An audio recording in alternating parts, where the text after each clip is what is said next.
I will welcome everybody to the today's training on the new updated subaward request form, subcontract request form. For those of you that don't know me, I think I know most people that are in this training today. But if you don't know me, I'm Philip DiBiase. I'm the manager of the subcontracts team. I've been at UCSF for about 9 years now in OSR in various roles. So started out as an RSC, moved over to award specialist, and now I've been the manager of the subcontracts team for about 3 years now. One housekeeping item: if you have questions, feel free to go ahead and put them in the chat. Cassie is watching the chat for me today, so if you have questions, go ahead and put them in there. I might wait until the end to address all the questions because sometimes I do wind up answering the questions later on. So feel free, put them there. If there's something that we need to address right away, Cassie will let me know and we can kind of go from there. All right.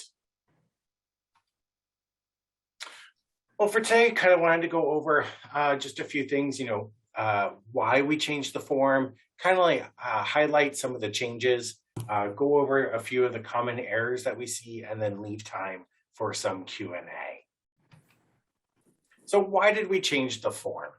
The subcontracts team over the past few years, we've started processing the subawards and subcontracts for the government team as well as industry contracts. So we wanted to make the form a little bit more applicable to all subawards and subcontracts, not just the ones off of our federal grants and nonprofits. So some of the language has been updated to be broader for all of OSR's transactions. Also in this past fall, the uniform guidance was updated. Periodically, the uniform guidance will be updated. I think it's about every 5 to 6 years. We'll go through a review and the regulations will be revised. And so a few of the changes are because of that. We have to make sure that we are following the regulations and doing everything that we're supposed to do so that we don't have any audit findings. We've also, some of the fields were also added because our federal demonstration partnership, which is a group that we're a member of, that facilitates research agreements or research between some federal agencies and research institutions. One of the big parts of that is the subaward templates. They've added some additional fields to help clarify some stuff. And so we've added that to our form as well. And then hopefully one of the other takeaways from this is we're hoping that the form is a little bit more user-friendly. We've kind of broken things out. And so hopefully it's a little easier to read, clarifies what we need. And then also we're only collecting the items that we need for those various transactions. All right, so we're gonna go ahead and just start looking at the form overall. This is just the quick overview. One of the things I wanted to mention, for the most part, it's still very similar to the previous form and the information that we're collecting. But one of the things that we did remove was the progress report, or the reporting section.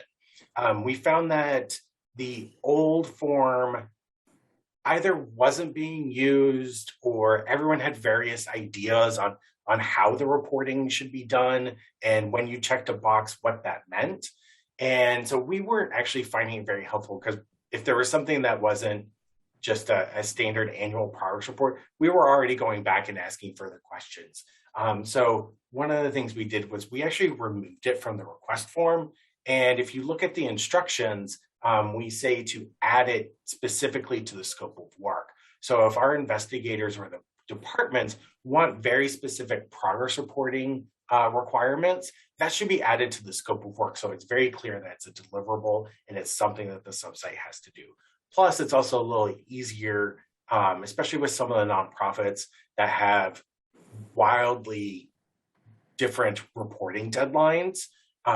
If it's added to the scope of work, we can then already add in specific dates based on when we need ours, and we already have all the information. We don't have to go back and ask for more information. So I'm just going to go through each of the sections and kind of talk about some of the highlights of the individual sections In this first section, it's the UCSF information. We've made it, like I mentioned, a little broader. So we removed the OSR contact and just made it who submitted this form and a few other spots. So we've added more space to add in specific contacts for UCSF. We also added in the project PI. So for some of our larger projects where the department is managing the whole award under various project IDs, if one of the subs is under a specific project ID and that project ID's PI is different, you can now add that person to the UCSF project ID or project principal investigator section and to identify that it's under a different project ID. This way, you still will add the overall PI to the award PI section. This shows that there are two different award PIs, and we can notate that on most of our sub-awards. We found that adding this information might clarify what we need, because when the person that needs to sign the request form is the person who is named in PeopleSoft as the award PI. That person is the one that's ultimately responsible. Even if it's a multi-PI project here at UCSF, that one person is still the person that's ultimately responsible. We also separated out the subrecipient information and changed a few of the items. So we will all start hearing about this more and more over the next few months, but we changed the DUNS field to UEI. Technically, that is what it's called within the federal regulations. It is not called the DUNS number, it's called the UEI, but currently the DUNS number is the official unique entity identifier. So we went ahead and started updating the form to incorporate this change. For now and through April 4th of next year, the DUNS is still the official UEI. Now, just be on the lookout. Some of the federal agencies may require sites to start using the new UEI through SAM.gov sooner. As that information becomes available, I know the ops team will also be sending out more information. But one thing to note, right now, the DUNS is only 9 digits, it's 9 numbers. And then the UEI is now going to be an alphanumeric 12-character identifier. So just realize that, know that they're a little different and not as easily to memorize as our old ones. We've also added a space in the subrecipient information for NIH multi-PI. This was one of the additions from the FDP. If the sub-PI is going to be, or is one of the multi-PIs, you can actually add that here because we do add that to the FDP templates as well. And then we've added a space, a much larger space for additional subrecipient contacts. We usually have more of those, so feel free to put anybody else that you want us to CC on the emails, we can add into this section. All right, so the compliance section is going to be a little bit longer, and I'm going to go through each of the sections just because there's more detail here than what we have been collecting. In this first section, the indirect rate, one of the things I want to highlight is we do need backup documentation for the indirect rate for every monetary transaction on federal subawards. So this is something that we should be collecting every single time, and this is going to be a change from what we have been doing.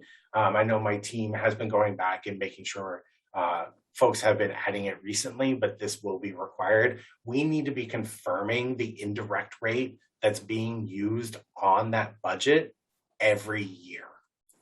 So this gets a little tricky when a site may be maintaining an old indirect rate, and yet the information that we have is their new indirect rate. So if they're using that old indirect rate, that's the rate that we need. So we need the one that backs it up. Yes, I'll go ahead and answer this question. I don't know if you all see it in the chat. Should we be collecting a copy of the subs F&A rate sheet for every action, including amendments? Yes. That is probably the best practice. In the instructions, I did write down that if it's another FDP member and their information is in the FDP expanded clearinghouse, you can notate that in the comment section. Or if they have it posted on their general website, you can provide a link to that website and not necessarily provide it with the request. We just need to be able to go back and find it so that we can verify it. And this is something that we really should be doing for the federal subawards. For the nonprofits, it's not going to change. It's going to be 0%, 10%, whatever it is for that subaward or for that grant. It's going to be that for the life.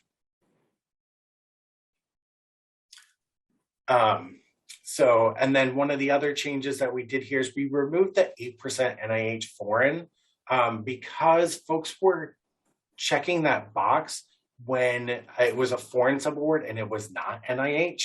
And that 8%, as far as I can tell, is limited to the NIH. I have not seen any of the other federal agencies allow 8%. Some at 0%, and sometimes it's 10%. So it's really important to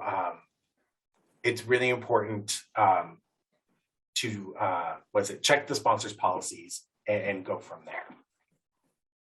And then for fixed rate, just kind of trying to add in more more information about fixed rate agreements.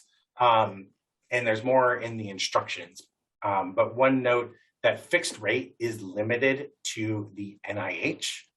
None of the other federal agencies have adopted fixed rate as a clarification on those not being fixed price or fixed amount subawards as defined under the regulations.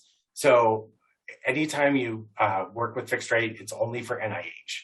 But that is usually those rates are inclusive of the indirects. We usually don't add indirects on top.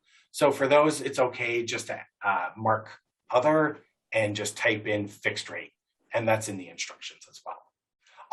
We can talk more about the F&A rate agreements later on. I'll get to some of those questions when we're at the end. Oh, 1 second, sorry. There we go. Moving on to carry forward. So carry forward has gotten a little bit more complicated in that,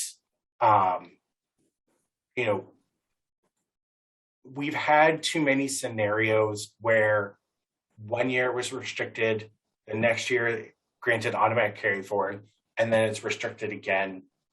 And it causes confusion for some of the subsites. And we're trying to make it so that folks have to affirmatively select what the carry forward is for each year. This is way more applicable for our federal subawards. Nonprofits, it's not as applicable because most times they don't create distinct budget periods. You might need to look at the original agreement and find out and review that a little more closely. But for our federal ones, we definitely want to know now, is it automatic and you're granting automatic carry forward? Is it restricted per UCSF? Is it restricted per the NOAA? And then for fixed rate, for the NIH fixed rate, it's not applicable. So we've added that as an option as well. And that's actually an addition since the last presentation. And it was based on a conversation I had with an RSC about it. She was wondering how to fill out the SRF. And so I added that for clarification. So one side comment is, this is going to be a little bit of a living document. And so are the instructions. I'm hoping to make updates and correct things as needed so that they are more up to date and that we're not going years before updating them and revising them. So if you have questions or think something needs to be clarified in the instructions, feel free to reach out to me. I'm happy to make some clarifications and add more information to that. But, one of the reasons that we're adding in, being clear about restricted by UCSF or the NOAA is the FDP templates have added that in as well. And so it's good to know. Also, NIH is really pretty clear about whether or not carry forward is restricted or not. The other federal agencies are not as clear. And so there are some agencies, I think this was HRSA, carry forward is potentially automatic unless you're going to carry forward more than 25% of the award. And so we're asking folks to talk with their investigators in the department and find out how they want to manage this, because it's a little harder for us to know, well, we have automatic carry forward up to 25%, but how does that work for the subsite? What do we tell the subsite? And so they want to know as well, is it automatic or restricted for us? And so we're trying to have folks have those conversations more upfront, especially as we're seeing more with HRSA, FDA, CDC, where the carry forward isn't the same as the NIH and what we usually see. So it's definitely important to go back and look at the sponsors' policies. Okay, cost sharing. We started to see an uptick in the amount of subsites that are cost sharing, and that's okay. If they want to cost share, that is totally up to them. But especially for our federal subawards, as soon as a subsite voluntarily commits cost sharing, it's now trackable and reportable and is required to be reported on under the uniform guidance. There is a definition for voluntary committed cost sharing. And so if a subsite's PI is giving effort but not drawing any salary, that's voluntary committed cost sharing. We might not see this too often, but just be aware of it. We've seen a lot of subsites recently where the investigator is giving effort but not drawing salary. So in that case, we do need to identify it as cost sharing, or they need to revise the budget to include the PI drawing salary. So for now, the form is defaults to no, because that's what most sites are going to be. But if they are cost sharing, just click yes and then add the amount. One note, working capital advance, that's still the same. Yes, effort in kind is cost sharing. There is no, under the federal regulations, there is no effort in kind. So just be aware of that. Effort in kind is cost sharing. Philip, can you clarify if that's for the HHMI investigators as well? Yeah, so there's more. I have more in the instructions as well on this. So things like, that's a good quote by Julie Tang. Why would anyone be kind enough to donate their time? But I have more information in the instructions on it as well. HHMI is not technically it is cost sharing, but HHMI has an agreement. I think this is the right explanation. Correct me if I'm wrong. But they have an agreement with the NIH where they pay the full salary of the investigators. And so they are not allowed to draw salary from their research grants because their full salary is covered by HHMI. And one of the things about HHMI investigators is they're really good about adding that paragraph into the budget justification. And so if the budget justification has that information, and we can see that, I've seen it for HHMI investigators, we can go with it. It's not cost sharing. We don't have to, it kind of is cost sharing, but it's not cost sharing that we have to track. So we're not worried about it and having to report on it. And plus the budget justification clearly identifies that information and specifically spells it out. Occasionally, we see this with a few foreign universities. A few of the European ones may fully support the investigators' salaries, and they're not allowed to draw salary from their research grants. If that's the case, that should also be added into that budget justification because it further supports why we are not tracking the cost sharing. And I can answer more questions on this later on as well. So for international sites, we've updated this a little bit. This is really important for new subawards, especially under federal projects. We need to know if it's an international site or not, because for all foreign subawards under federal projects, we actually need that federal agency's approval. And so we need to actually have that documentation as to where we can find it. And so in the drop-down menu, we've added a little bit of clarification here so that, you can identify where that approval is at. Previously, we had really only been checking NIH, but that wasn't totally what we should be doing. We should have been checking for all federal projects. So hopefully this makes it a little clearer. And so for the federal ones, we need to know where that approval is at. If it's a nonprofit or non-governmental, U.S. federal government project, we do still want to know if it's international or not, because that helps us with what terms to include in. But in the drop-down menu, we just ask that you pick the appropriate one. The approval was in the NOAA. Some of the NIH ICs add the subs to the notices of awards, but not all do. I think it's National Cancer Institute is the one that does not add them in. So we can't just rely on it being in the NOAA. That's why we've added in the other ones. So if the site was included in the proposal, that's great. We can easily go back and just check e-proposal and find it there. Because if they, approved the project with that subsite in there and the budget is there, we can check those things and we can use that as our backup justification. And then sometimes we do go back and ask the sponsor if we add a sub later on, or it's after it's been awarded, whatever, we can get some sort of sponsor approval. And an email works for that. And just go ahead and attach that email provided to us.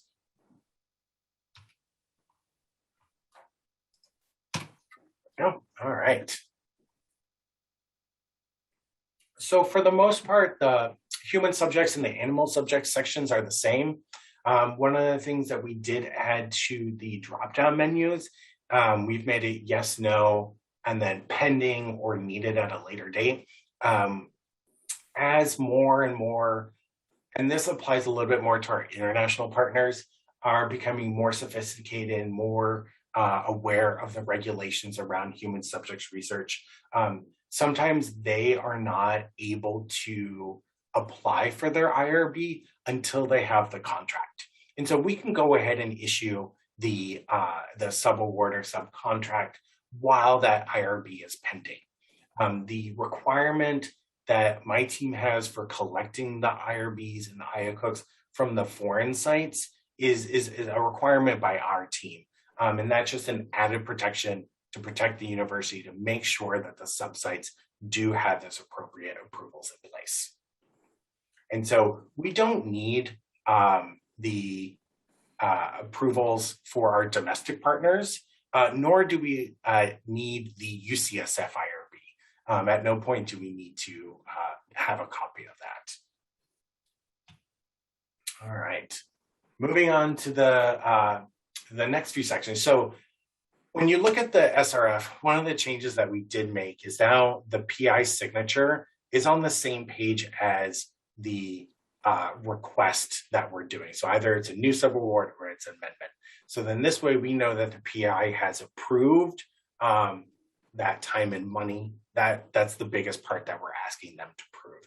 The pieces of information on the first page, for the most part, most of the investigators aren't going to know that information anyway, and so they're not really approving it. The main thing we need the investigator to approve is the amount of time and the funding, the scope of work, the budget justification.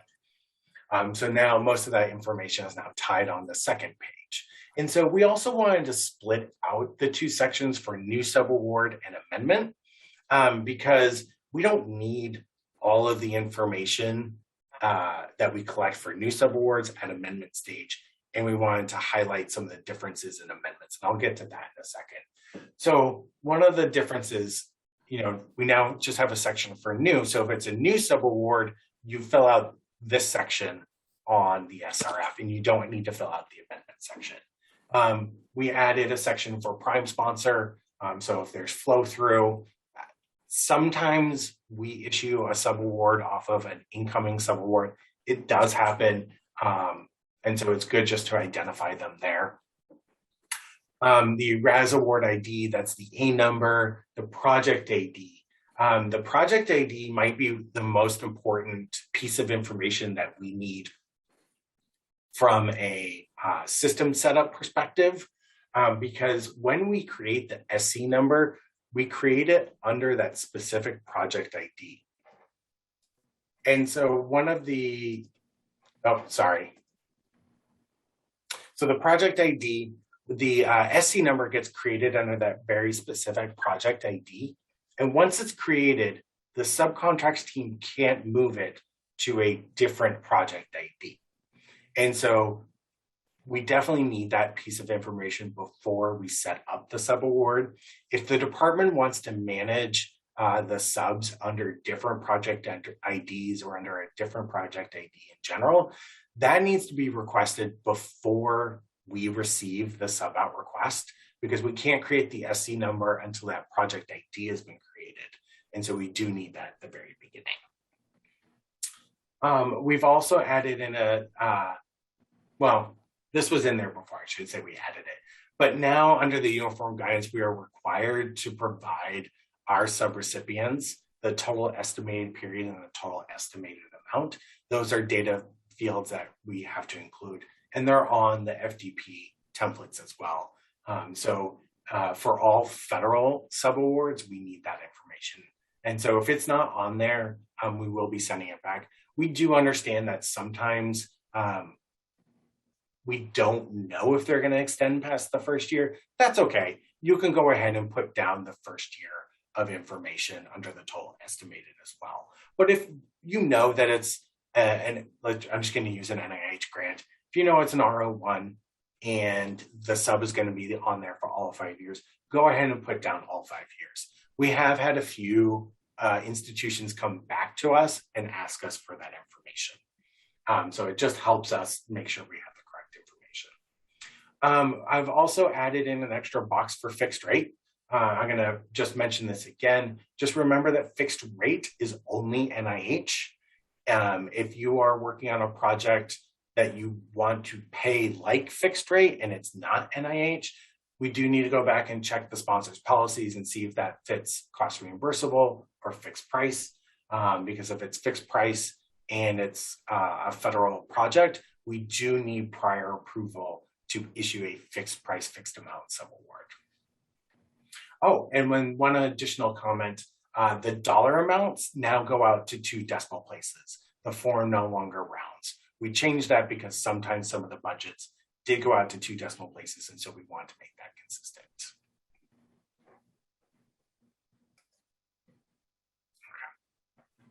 Okay. Now moving on to the amendment section. The amendment section, we wanted to kind of expand, and hopefully this makes it a little clearer about which section needs to be completed when. There's a lot more information in the instructions, so definitely take a look at that as well. But one of the things you'll notice is that we're no longer asking for the A number, the project ID, the sponsor's name, or anything like that, because we already have that information. What we really need is that subaward number. So currently all new subawards are starting with 1, 2, and then digits after that. Actually, we're about to hit 13,000 soon, so they'll start to be 1, 3. So it's either 4 or 5 digit number followed by the SC number. That's our main identifier for figuring these things out. So for amendments, that's what we need. So go ahead and put that in there. And then we went ahead and broke it out by most of the major changes. One thing that we did remove, and you can just put this under other, is a change in UCS FPI. That happens occasionally. We do need to tell the sites if there's a change in UCS FPI, but you can just put that under other, and the same information is needed basically for the change in subrecipient PI. It's what's the new PI's name and what is the date of effective change. but we wanted to hopefully make it a little easier. So if you're just adding the next year of time and money, you can just click that box for next year and additional funding, put in the next budget period and the increased amount, add the budget justification or scope of work as applicable, and add that in. We've also kind of separated out no cost extension and early terminations. One of the reasons we did that is the associates on my team actually handled those transactions. And so we can identify those a lot quicker if it's just, there's just a no cost extension, we're just extending the end date. Boom, same thing for early termination. There's that new end date. We can get those assigned out and actually sent out relatively quickly. Carry forward, we kind of did expand, partially because of what's on the FDP. Sites are wanting to know the carry forward period, from what period to what period. And there's more information in the instructions. So I'm not going to go over this too much, but the carry forward amount is still the same. We want to know that. But then in the drop down, we do go over, in the drop down, we do say, is it being used for the same purpose? So sometimes, it's going from year 2 to year 3. They didn't do all the work that they were going to do in year 2. They're going to finish it in year 3. It's for the same purpose. We're not revising the budget. They're not going to use the funds for a new purpose. So that's fine. You can go ahead and notate that. Use it for the existing purpose. If they are going to use it for a new purpose, let's say they used it, they did all the work, but they still have some extra funds, and they're either going to do additional work, or they're going to process more samples, or do whatever it is, then they're going to use it for a new purpose. And we want to capture that change in the contract. So that most likely will mean that there's going to be a revised budget and a revised scope of work. So go ahead and click, you probably will be clicking revised budget and revised scope of work there. And so we do want to capture that. So just in case there is a conflict down the line, and we have seen this, unfortunately, where the subsite thought they should be paid more for work that they did, but it was never captured in the actual subaward. Those changes were never captured, and it was already 5 years past the grant by the time the grant had ended. And so we weren't able to go back to our sponsor and get those additional funds to pay them. And it was never captured in the actual subaward that those changes happened. So we're trying to hopefully capture that information. Also, one thing to note in the amendment section, I kind of did mention this, but there's no section for project ID. I'm going to just reiterate, the subcontracts team cannot move an SC number from one project ID to another. We only need it at the time the subaward is initially set up. Right. So that's kind of the major changes of the form and kind of going through it. I did spend a lot of time on the instructions, and so there's a lot more detail in there. So definitely please look at that. And if you have questions, feel free to reach out to me. I kind of just wanted to go over some of the common errors that we've seen. Hopefully the revised form will help cut down on some of these errors, because they are things that prevent us from moving forward. One of the things that we've seen a lot more recently is that the award is not set up in PeopleSoft yet. So just because you've sent the cactus record for the award over to CGA, that doesn't mean that the PeopleSoft has been updated yet. So we do wait until PeopleSoft has been updated to ensure that the contract is fully signed, the award is fully accepted, that we are ready to start spending on it, so that we don't create a financial liability for the PI or the department. For new subawards, missing or incorrect project ID, kind of like what I mentioned before, we do need that piece of information in order to set up the SC number. And we can't actually set up the SC number without knowing the project ID. So that's very important for us. If you're going to reuse an SRF, which definitely understand, definitely happens, make sure to recheck that subrecipient contact information. often from year to year, that information can change, especially if there's a different main contact person we need to talk to and things like that. Also, we don't go back and update the SRF and have a PI re-sign an SRF just because the contact information has changed. So just make sure that that information is correct. You know, if you're going to reuse it, just double check it again, all that before it's resubmitted. One of the biggest errors that I think we've seen recently as well is dates and amounts are inconsistent across all of the documentation. So, you know, the SRF will have one date, the NOAA has a different date, and the budget has a different date. Before submitting, just make sure all the dates are consistent. We don't want to create any sort of internal inconsistency within the contract. And also my team, we just unfortunately don't have the time to update all of these documents for everybody. We processed 2,400 transactions last year. So it's a little hard for us to also make sure that all the dates and everything are correct. So we ask that when you submit it, it's all correct. Oh, and one other thing, just to comment on that.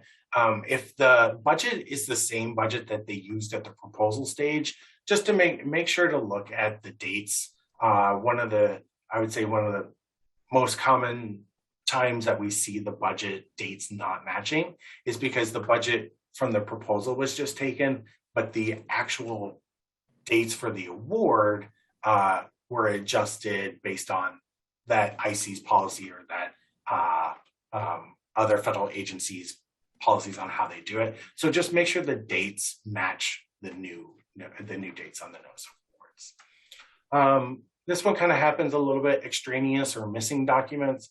The extraneous ones are, you know, the UCSF IRBs. There's no time that we actually ever need that piece of information because we can go and find the UCSF IRBs if we actually need it. And so, but then also extra documents, we wonder why they're being added because usually there's no explanation and they're just being added in. And so we're not really sure if it's something that we need to do with them or not. Missing documents, you know, if there's no budget justification or scope of work, you know, all of those get incorporated into the subaward. So we do need that information in order to do it. And we've separated out kind of incomplete SRFs, meaning that the SRFs themselves aren't fully filled out. There's more information on this in the instructions, but for the compliance section, for the most part, that's going to get filled out almost every single time. But one of the things just to note, DocuSign, if you do use the paperclip attachment or paperclip to attach documents, after it gets DocuSigned, those documents do get dropped. So you don't need to print the PDF to flatten it out just to add in the attachments. You can add the attachments to the email and that's okay. But I just wanted to point that out that DocuSign does drop that and that's a DocuSign thing. That's not something we can change. All right. So I've talked about the instructions at various points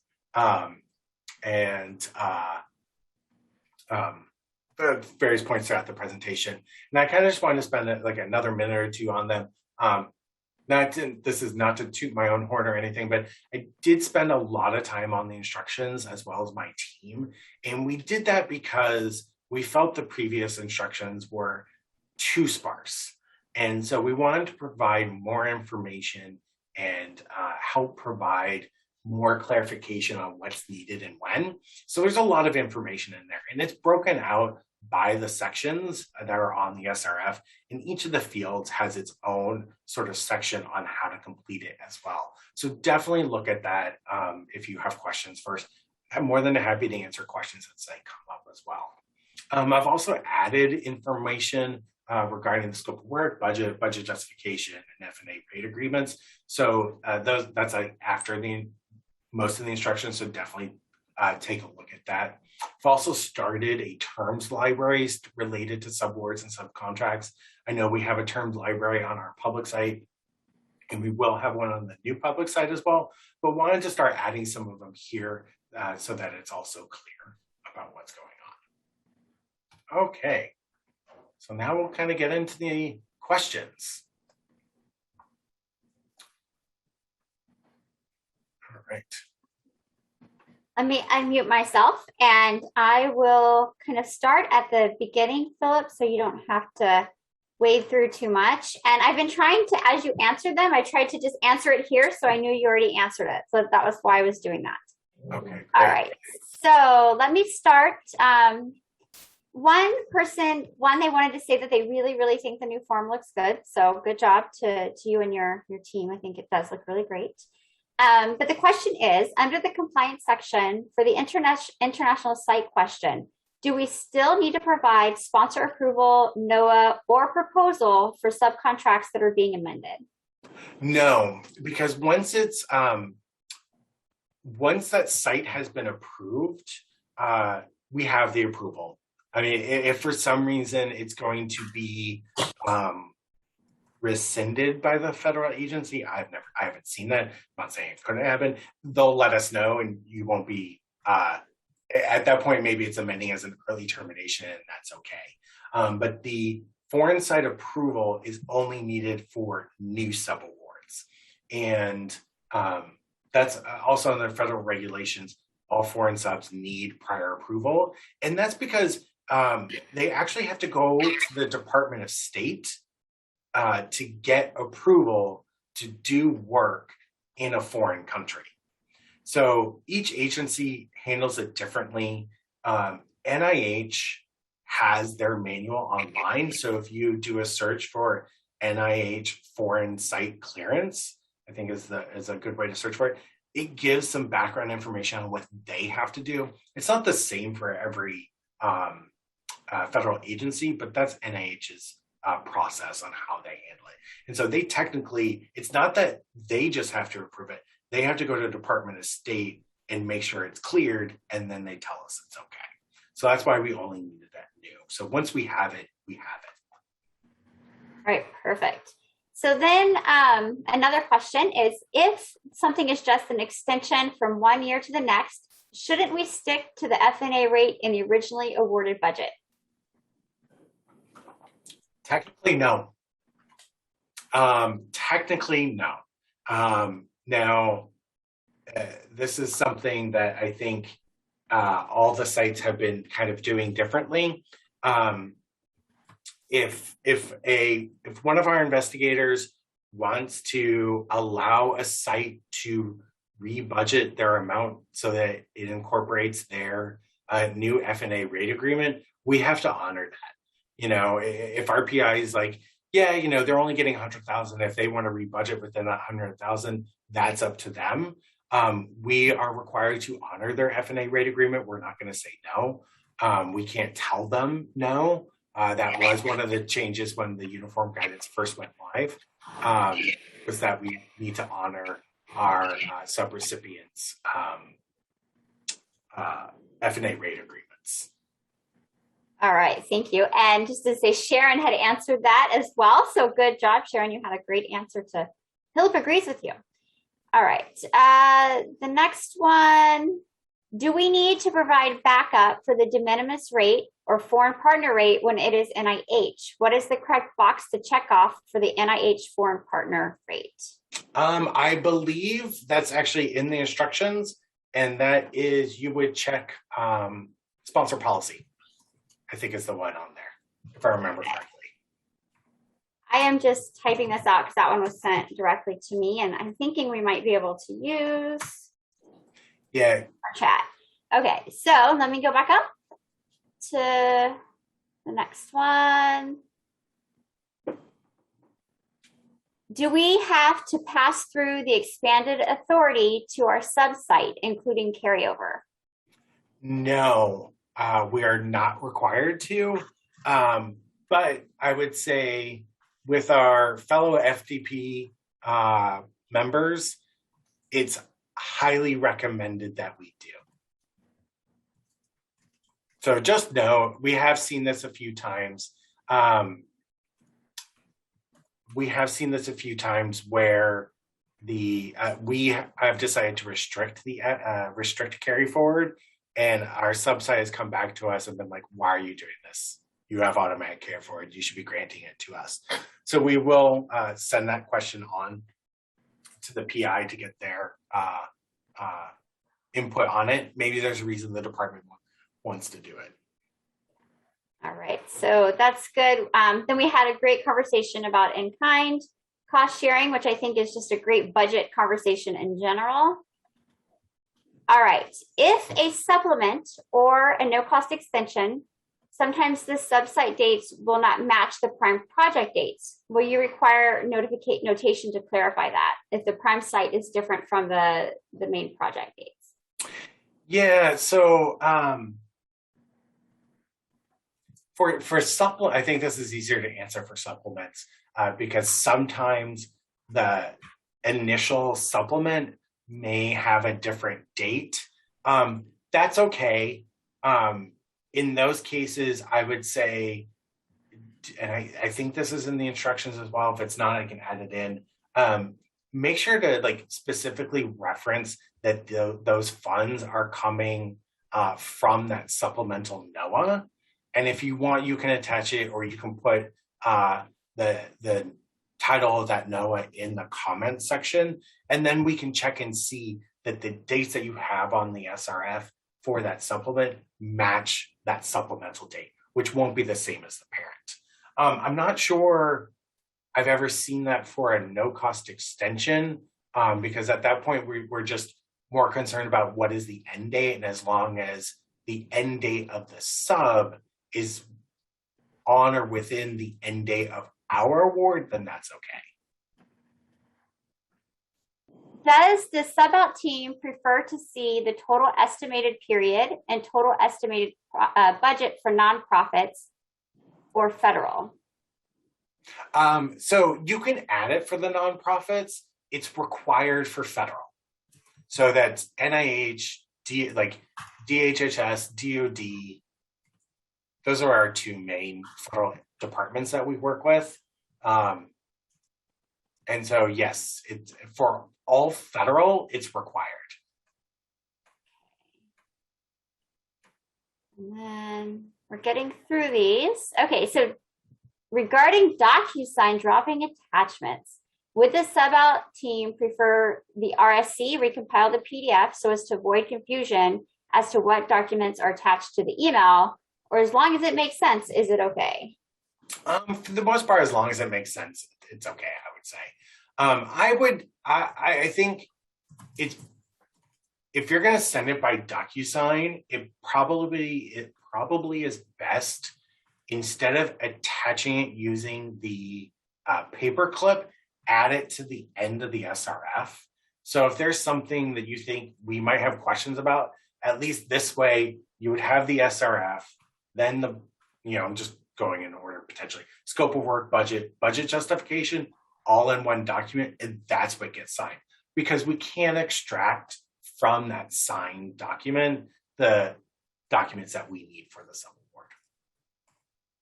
All right, perfect. So then the next question, can we use the SF424 detailed budget as the budget for the SRF?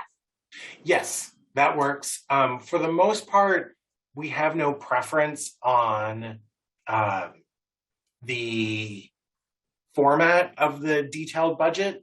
It's just important that dates match, that the F&A rate and base is clearly identifiable, either on the budget or the budget justification. It's easier if it's on the budget, but if the budget justification clearly spells out the rate and base as well, that's okay.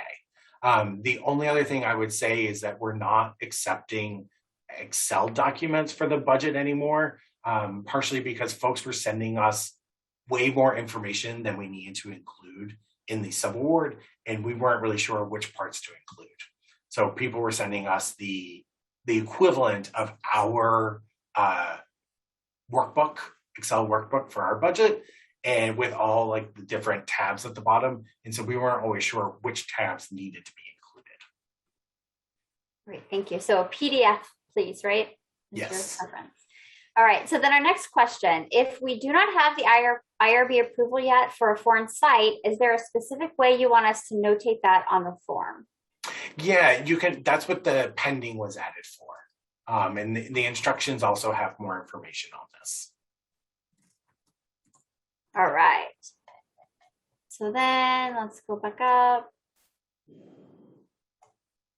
The instructions state that the signature of the PI may be via Adobe Signature, DocuSign, or other electronic signature or scanned ink. So are we no longer accepting email approvals from the PI? Not for the initial subaward. The initial subaward, and that was really should never have been the case for the initial request. When we get the actual request, the PI does need to sign the actual form and date it. Sorry, I forgot to mention that. They do need to date it. We were having forms that were signed months and months ago and just receiving them. And so we're asking people to actually date it as well, so that we know it's a current submission. Now, if something, real fast, just to add to that, if something has changed and we already have the request, we might just take an email approval at that point. Let's say the subsite comes back and says, hey, we need to revise our budget, or we want more money. If the PI approves in an email, says, yes, they had 75, they can now get $80,000. That's fine. I'll take, we can add that email into our record and move forward. We don't need a revised SRF at that point. Perfect. Okay, so then another one is, should we collect a revised budget if the F&A rate changes but the total costs stay the same? There was a question up above that also asked about continuation budgets. I would say you should be confirming with the subsite the budget for that year every time. Because things change and they may want to rebudget the funds and stay within that total amount, you should be confirming with the subsite that they don't want to update the budget. And so to answer that other question about the F&A, yes, if the F&A rate is changing and they're going to use the new F&A rate, we do need the backup documentation for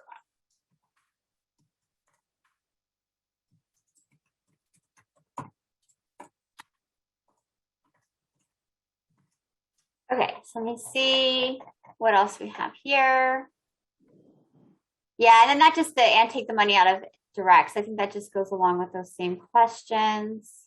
There's suggestions that would be great if there could be a subaward budget template for people to use. So that's a comment. I would say that already exists. That's kind of the PHS 398 budget page.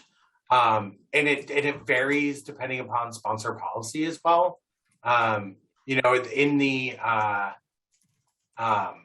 In the instructions, I did add information about this, that we have no real preference, but we do, I think I did include information about what we would like to see in there.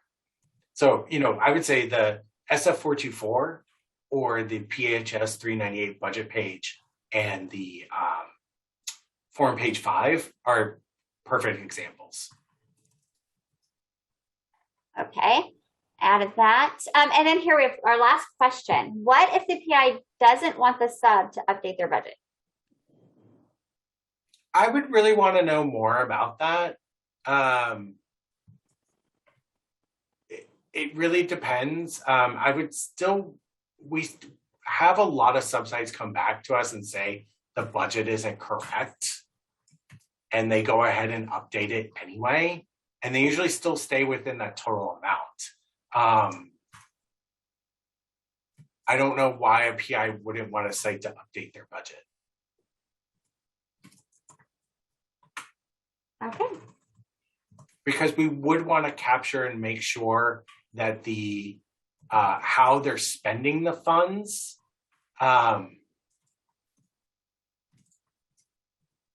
it is important for projects where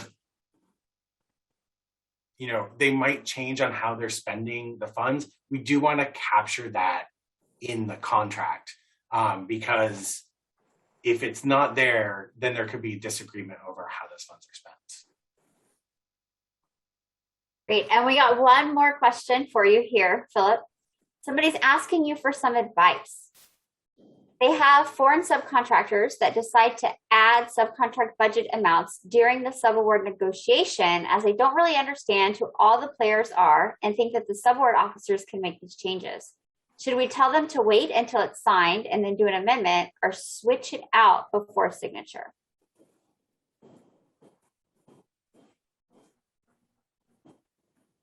So we really can't make changes to the budget. Like what, I mean, if our PI approves it, we can go ahead and change out the budget, but we don't negotiate the budget. So Sharon, maybe you and I can connect on that one. I'm not exactly sure exactly what you mean by that. Yeah, I think they'll send an email to the PI going, wait, I forgot to tell you about such and such. Can we add that to the budget? Well, it's already been sent to them for signature. I seem to be having a lot of that. So we can talk about it later. Yeah. Okay, that makes sense. Okay. I would say yes, they can, the PI and the subsite, if they want to update the budget after we've already sent it to them, they can go ahead and do that. I would say once that's done, if everyone just sends whoever's working on that sub, Sharon, for you, it's probably going to be Judy, just send Judy an email and the PI approving, hey, I've approved this new budget amount. Can you switch it out and update the agreement? Yes, we can go ahead and do that. That's okay. I didn't know if it was better to sign it and then amend it, or okay. No, I would say if we haven't signed the agreement yet, we can go ahead and update it. That's fine. Wonderful. All right. So one more question. If we already have SRFs being worked on, do we need to go back to subsites and ask for budgets now, or do it just moving forward?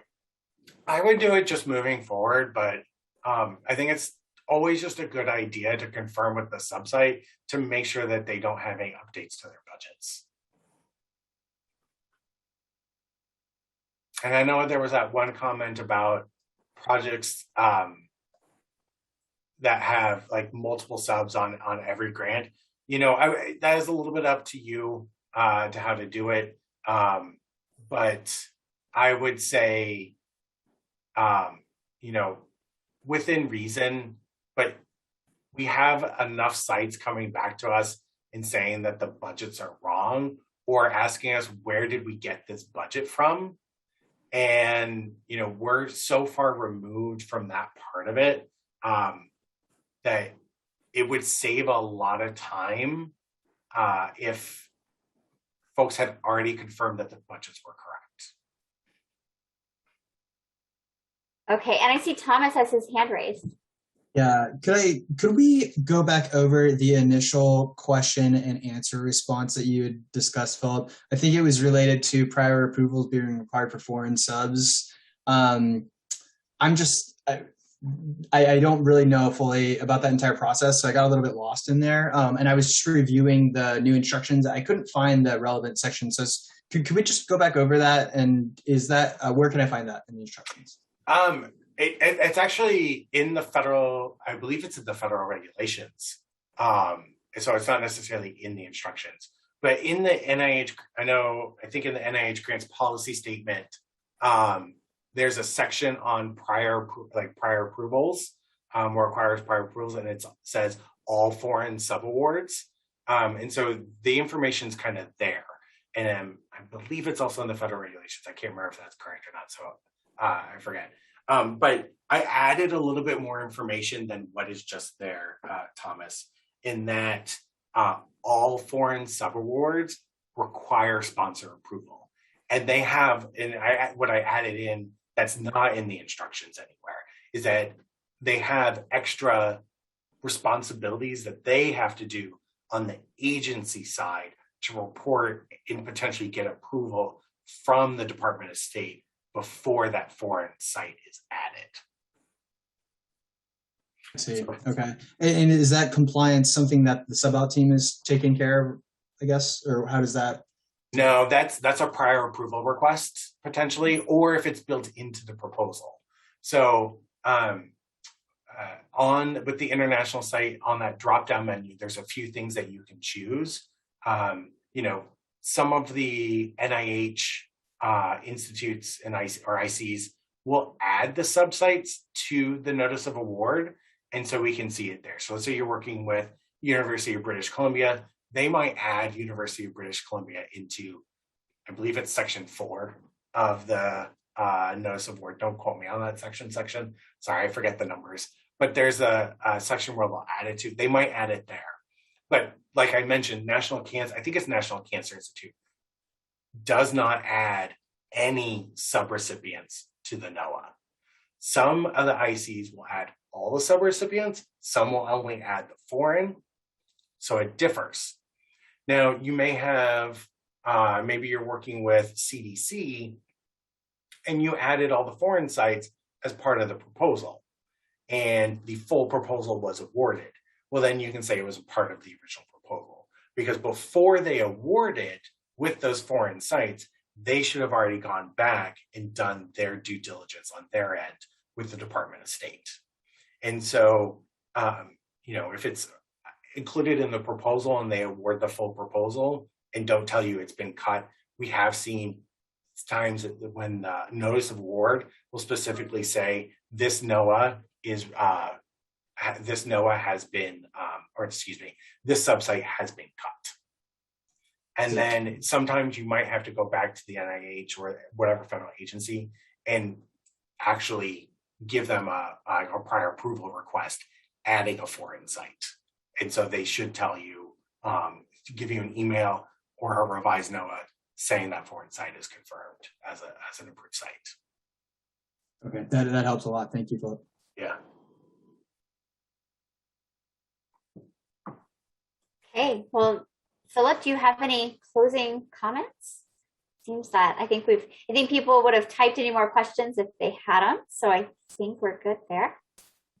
Yeah, feel free to go ahead and reach out to me if you have questions or comments. Like I said about the instructions, it's going to be a little bit of a living document. I'm hoping to update it from time to time, and then based on comments and questions that we get to help provide some of this clarification and be able to post it on our public website and on the internet.